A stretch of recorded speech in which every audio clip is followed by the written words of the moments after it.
नमस्कार दोस्तों, हमारे चैनल मिस्टर दिव्य मानुष में आपका स्वागत है।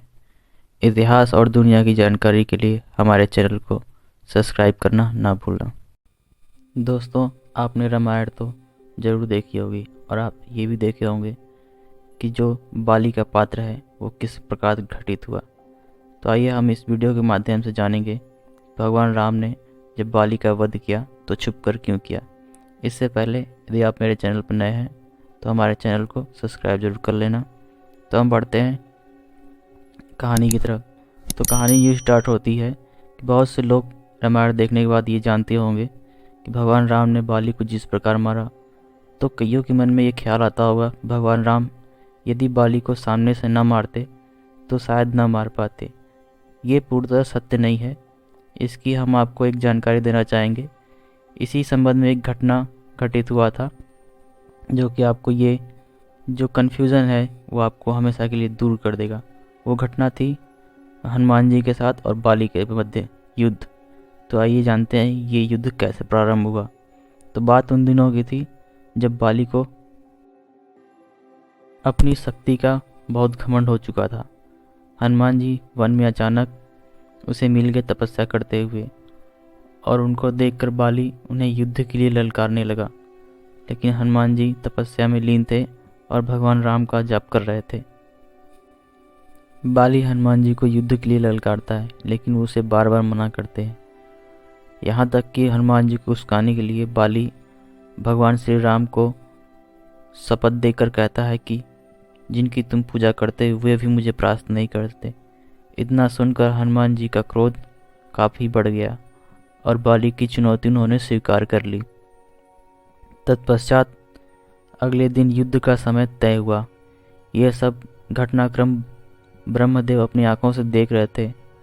जिस दिन ये युद्ध प्रारंभ होने वाला था उससे कुछ क्षण पहले ब्रह्मा जी हनुमान जी के समक्ष प्रकट हुए और हनुमान जी से युद्ध न करने की निवेदन की। लेकिन हनुमान जी इस बात को नहीं मान रहे थे क्योंकि बाली ने चुनौती उनको नहीं भगवान श्री राम को दिया था।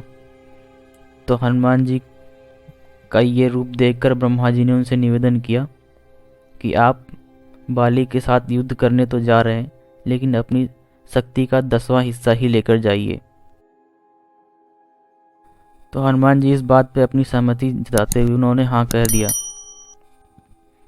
और अपने शक्ति का 10वां हिस्सा लेकर बाली से युद्ध करने के लिए चल दिए और शेष शक्ति उन्होंने भगवान श्री राम के चरणों में समर्पित कर दी। जब युद्ध प्रारंभ हुआ तो बाली हनुमान जी के समक्ष आया जिससे हनुमान जी की आधी शक्ति बाली के अंदर समाहित हो गई। जैसे ही हनुमान जी की शक्ति बाली के अंदर समाहित हुई बाली का शरीर एकदम फूलने लगा। ऐसा उससे प्रतीत होने लगा मानो उसकी नसें फट जाएंगी, यानी उसका शरीर उसको ऐसा प्रतीत होने लगा जैसे विस्फोट होने लगेगा। ये सब देखकर बाली हनुमान जी के समक्ष गिड़गिड़ाने लगा और वो कहा कि मुझे क्षमा कर दीजिए। तभी ब्रह्मदेव प्रकट हुए और बाली से बोले, यदि तुम अपनी जीवन की सलामती चाहते हो तो हनुमान जी से कोसों दूर भाग जाओ। बाली ने उचित निर्णय लेते हुए दूर जाना ही अपने आप को सुरक्षित समझा और हनुमान जी से वो दूर भागने लगा। तत्पश्चात उसका ये प्रभाव कम हुआ और ये बाली सोचने लगा कि मैंने हनुमान जी को ललकारा। वो सोचने लगा कि हनुमान जी की शक्ति का मैं मुकाबला तो नहीं कर पा रहा हूँ।